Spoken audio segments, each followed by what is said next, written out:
Bonjour à tous les amis, je suis heureux de vous retrouver pour une nouvelle vidéo sur Ginette ta grand-mère. Aujourd'hui dans cette vidéo je vais vous faire une présentation du nouveau Ossa avec le meilleur mode que vous pouvez avoir sur ce nouveau Ossa. Attention bien sûr, il peut avoir des modifications au cours de la bêta et peut-être que ce mode sera moins viable. Au niveau du stuff, je suis parti déjà sur la panoplie de la déchireuse. Alors ça c'est la nouvelle panoplie qui est sortie, vous pouvez soit mettre les griffes, soit mettre le hachoir, à vous de choisir. En tout cas c'est une panoplie très forte en haut feu d'eau crit. Avec ça, je vais mettre double item de la panoplie hasard pour avoir un bonus d'eau crit, des res, des stats feu haut, donc grosse dinguerie. Avec ça, on va mettre le crocano, le hertographe et double item malsain pour avoir aussi un deuxième bonus panoplie. Regardez, 32 crit, 82 soins, 10% crit, complètement fumé. Avec ça, on met un petit cocut, un turquoise, un DDG, un ocre, un tacheté, un ivoire et un sylvestre. Au niveau des caractéristiques, c'est juste une dinguerie. Déjà, vous avez presque 900 de stats partout. Vous avez 6 invoques. Alors, j'ai mis 2 exos invoques sur le stuff, mais je pense que c'est bien de jouer en 6 invoques. Donc, les exos invoques, c'est à prévoir, en tout cas pour jouer sur Ossa Modas. 3300 d'initiative, c'est ultra propre et quasiment 100 de soins fixes. De bed res. Mais surtout, regardez, les amis, 110 d'eau haut, 110 d'eau feu, avec 172 d'eau crit. Alors là, les amis, je vous dis, grosse dinguerie. Parce que là, on va taper super fort, parce que ça équivaut à presque 282 dommages en faisant des crits. Au niveau des sorts, je vais vous montrer ça tout de suite. Tout d'abord, vous avez le dent de Piranha. Alors ça, c'est un sort qui peut être assez intéressant. En vrai, ça booste les dégâts des invocations de 20 dégâts.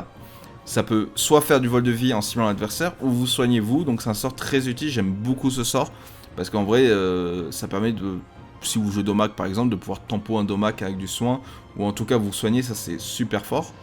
Je joue aussi avec le marécage, c'est un sort très intéressant, en gros ça soigne toutes les invocations, donc c'est complètement fumé, c'est n'importe quoi. Ça tape en zone autour de toutes les invocations et de soi. Et ça va mettre un poison, donc en fait ce poison se déclenche si une de mes invocations tape la cible. Donc ça c'est complètement broken. Avec ça on va jouer la morsure de poison, c'est mon deuxième sort de poison. Un petit sort qui permet de me rapprocher de l'adversaire et de lui mettre un poison pendant 2 tours. Bien sûr, on a toujours l'effet crit sur les poisons, donc ça c'est complètement broken. Avec ça on va jouer le pic de presse-pic, donc c'est un sort soit on lance sur l'adversaire, soit on lance sur soi. En lançant sur soi c'est un soin.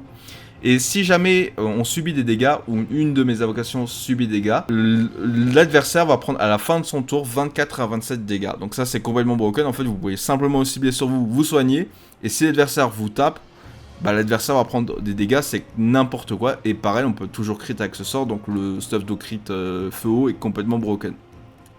À côté de ça on a des sorts un peu situationnels comme tourbillon. Tourbillon, ça permet d'avoir une téléportation symétrique, ça permet de faire un peu de placement, s'avancer et ainsi de suite. Et également retire 40 dommages à l'adversaire, donc pourquoi pas avoir assez situationnel comme le griffe de tigre qui enlève de la puissance, c'est très situationnel comme sort. Vous avez Chant de Phénix, c'est le même effet que le sort haut de poison en moins fort, parce que finalement vous n'avez pas la deuxième ligne de poison qui est complètement broken. Là c'est juste vous soignez vos invocations et vous tapez autour de vous. C'est assez situationnel parce qu'en vrai on va toujours préférer mettre un marécage que envoyer un chant du phénix, bien que le chant de phénix soit PO modifiable, donc ça c'est son avantage par rapport au sort précédent. Vous avez le saut de grenouille qui permet de faire une téléportation symétrique par rapport à la cible, je l'utilise très peu, je vous l'avoue.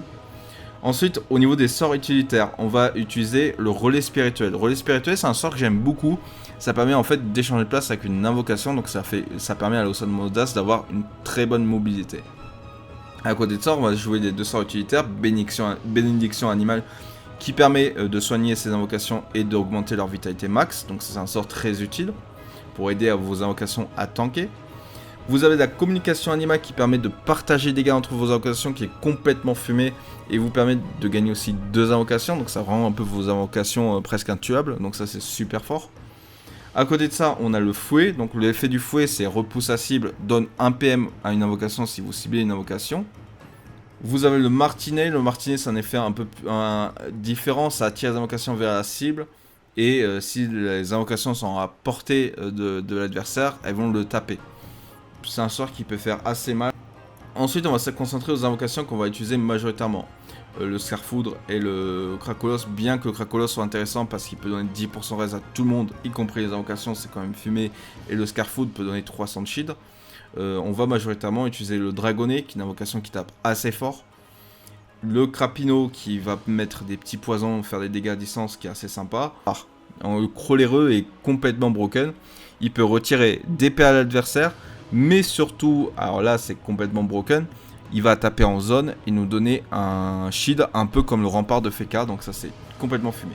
Ensuite au niveau de l'esprit glouton, soit vous mettez l'esprit glouton comme ici, le but ici c'est qu'il fasse un sacrifice de Osamodas, c'est un peu comme un sac et ça combine très bien avec la bénédiction animale pour augmenter ses points de vie. Il va sacrifier l'Osamodas et il va prendre des dégâts à sa place comme un sac d'Enutroph. Sinon vous pouvez jouer l'esprit facétieux qui peut tout simplement cloner une invocation. Donc ça peut être pas mal, ça peut permettre par exemple d'avoir 2 crocodiles ou 2 dragonnets. Pour ce premier combat, on se retrouve contre un Kra. On va tout de suite avancer. Je vais poser tout de suite un petit crapaud.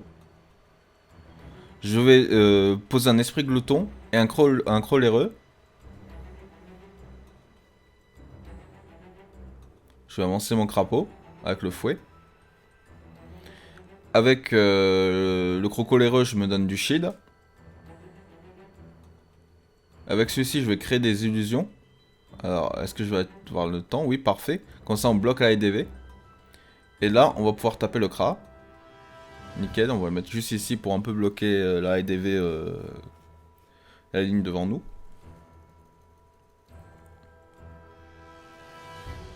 Ok, il va se booster, tir perçant, flèche de jugement. Ok, voilà, il perd une jugement sur une illusion, c'est exactement ce que je voulais.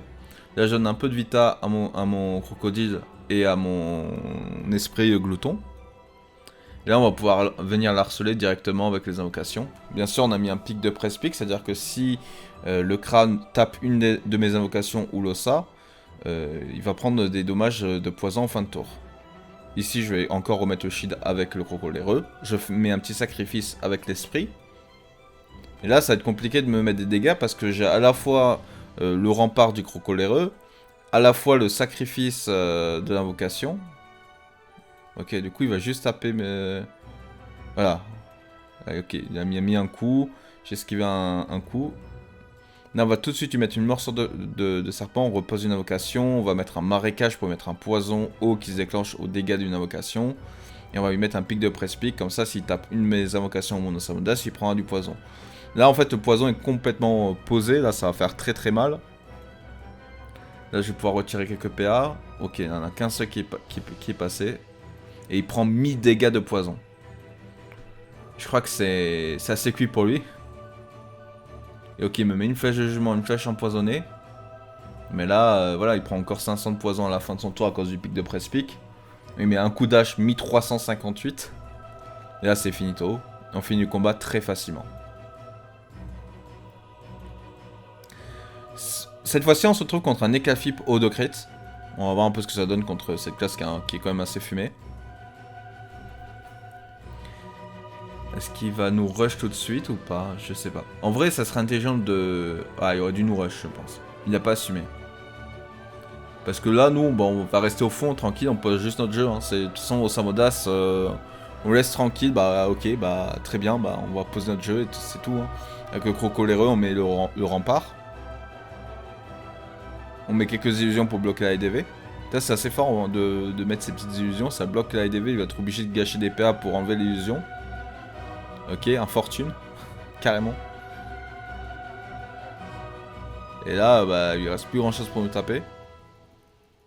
Ok, il a bien trouvé l'invocation. Heureusement pour lui, hein, parce que si c'était pas la bonne, il aurait gâché tout son tour. Hein. Nous, on va s'avancer. On va poser une invocation.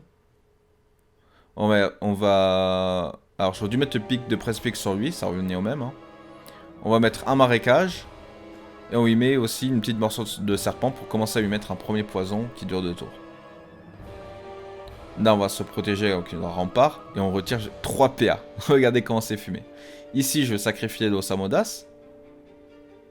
Donc là, j'ai 900 de shield de protection. Ça va être compliqué pour lui. Hein. Ok, récop. Il y a, je prends qu'une seule ligne de dégâts. À chaque fois, regardez les réductions du crocoléreux, c'est complètement fumé. Hein. Ok, un petit lams pour finir. Ok.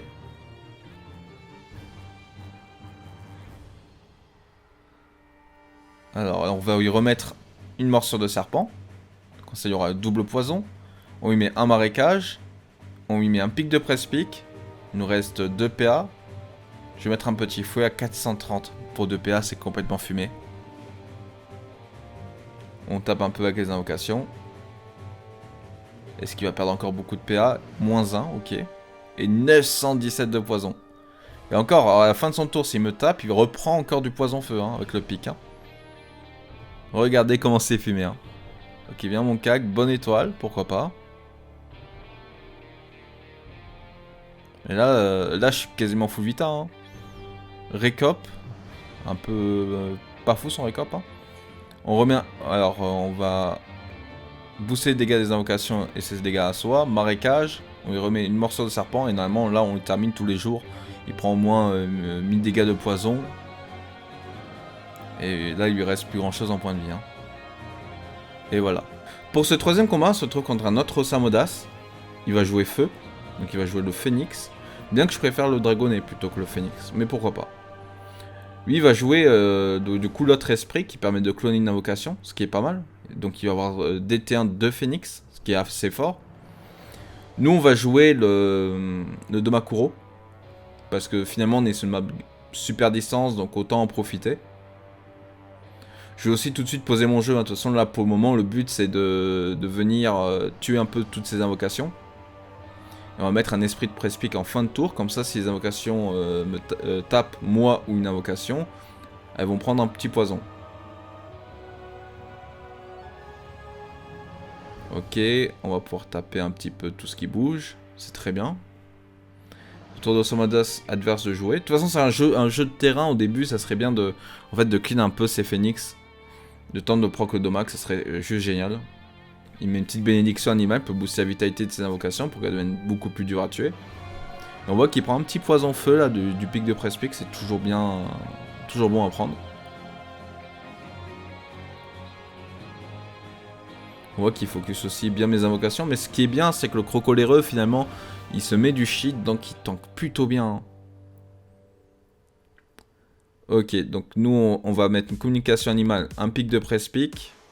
On pose le petit crapaud. On met bien sûr le pic de presse-pic, ça c'est obligatoire. Ah, je l'ai mis 2 fois du coup.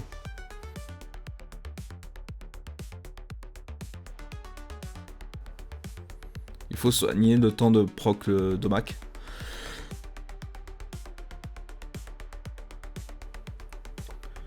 On va taper le petit dragonnet rose pour le tuer. Et malheureusement notre crocoléreux va mourir.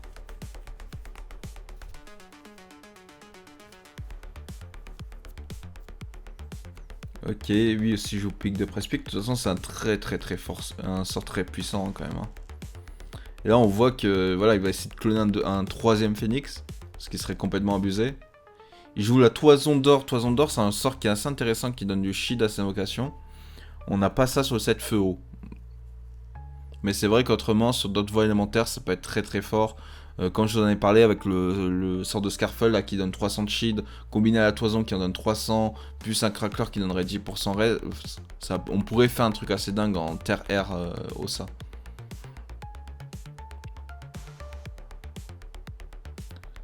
Donc là, on repose une invocation. On va mettre quand même des dégâts parce que c'est quand même assez important de clean. Puis de toute façon, la zone... La zone était super intéressante parce qu'on touchait les 3 phoenix avec le poison haut, donc autant la prendre.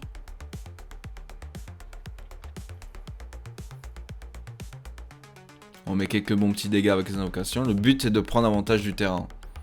Et ne pas lui laisser le luxe d'avoir tout le terrain pour lui avec plein d'invocations. Ok, il va un peu soigner toutes ses invocations, mais c'est vrai qu'il n'a pas autant de soins qu'un haut. Hein. Moi j'aurais mis un marécage, mais les invocations seraient revenues full vita.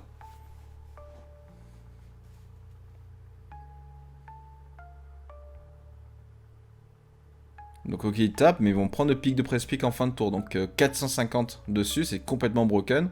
Lui aussi il va reprendre le poisson. 445. Et là, on va normalement pouvoir clean le terrain ce tour-ci. Hein. On va s'avancer. Commencer à mettre du poison sur l'Osamodas. Et on va mettre un petit marécage. Comme ça, on soigne vraiment nos invocations. On les garde bien en vie. Et on maintient cet avantage. Tant pis pour le Domac. De toute façon, au bout d'un moment, il faut taper. Hein. Voilà, on va tuer les 3 phoenix. Et là, clairement, voilà, on a 4 invocations sur le terrain. Lui, il n'a plus rien de posé. On a commencé à mettre quelques poisons sur Osamodas. On est vraiment, vraiment très bien. Alors, il va mettre un petit Krakolos. Je sais pas pourquoi, parce qu'il est pas terre. Hein. Peut-être pour tanker un peu avec des raises ou je sais pas quoi. Puis il proc son Sylvestre tous les tours. Mais j'ai envie de te dire que là, à ce stade, il est en très, très, très mauvaise posture.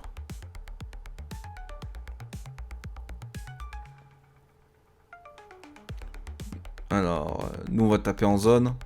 Voilà, on en profite, hein, des dégâts en zone, c'est super fort. De toute façon, là, on est toujours en mode, on continue à clean un peu son jeu. Le but, c'est qu'il n'y ait plus rien au prochain tour. Et pendant ce temps, on ramène les crapauds progressivement vers l'Osamodas et on va bientôt pouvoir commencer à bien taper. Il y a toujours un petit poison haut, là, qui lui met toujours un peu de difficulté. Il repose un phénix.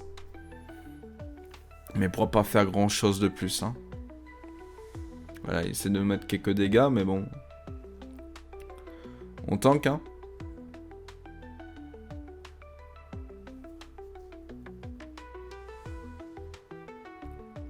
On lui remet un poison haut. On va faire un martinier pour rapprocher un peu nos invocations.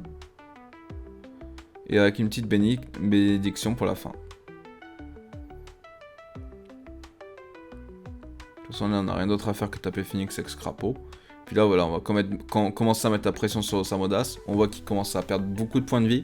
On a l'avantage du terrain et il commence à être en mauvaise posture. Là, j'ai envie de vous dire, les amis, c'est quasiment cuit pour lui. Hein. J'ai trop l'avantage, surtout qu'il commence à accumuler des poisons sur lui. Et ça va faire mal au bout d'un moment. Hein.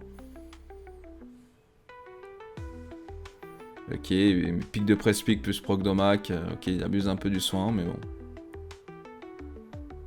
Ok, il vient taper avec son phénix, mais ça nous fait une belle zone. Hein.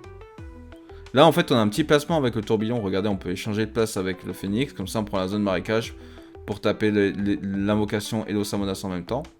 Ce qui est complètement fumé. Et on remet un pic très important. Ici, on va pouvoir continuer à taper le phénix. Et là, je pense qu'on va pouvoir le finir avec le crocoléreux. Voilà, impeccable. On évite les zones. Et là, il commence à prendre cher en poison. Hein. Il lui reste 1000 points de vie. Ça va être compliqué pour lui. On a toujours ce petit avantage du terrain. Il met une petite toison pour donner du shield à ses invocations. Pourquoi pas. Mais nous, on va continuer à mettre la pression à fond. Hein.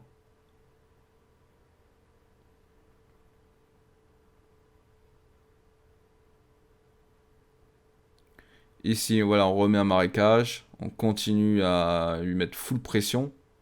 Il va pas tenir longtemps à ce rythme. Hein.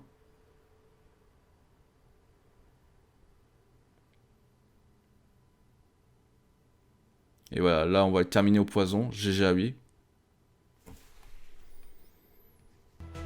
Et c'est déjà la fin de cette vidéo. Si vous avez aimé, n'hésitez pas à laisser un like et à vous abonner. N'oubliez pas non plus le petit commentaire qui fait plaisir. Allez, à très vite les amis pour une prochaine vidéo.